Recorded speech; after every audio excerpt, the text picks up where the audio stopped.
You shall be Blacula. A completely fictional African prince travels to Europe seeking an alliance with European powers to fight the slave trade, and meets a completely fictional Count Dracula in a completely wrong century.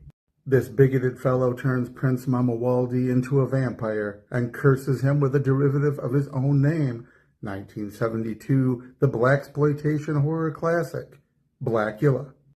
Following his defeat, or rather temporary setback in the first film, conflict within a voodoo cult leads to Blacula's reanimation.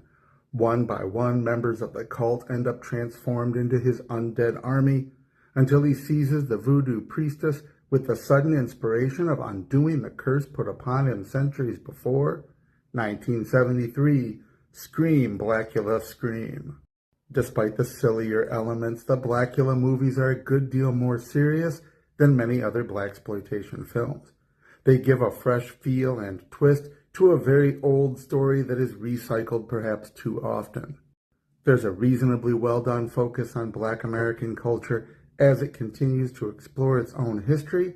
It manages to cover the spectrum of the Black experience, from scholars with artifacts to crime in the neighborhoods. It is more than just a little cliche that his curse is given him by a white man and that only the voodoo black girl magic might be able to save him. Nonetheless, the movies really capture that feel of 70s culture and its movies generally. Despite so much fictional history in the story, the films themselves end up being a bit of real history. They hold up well as just vampire movies, but they stand out as quintessentially 70s.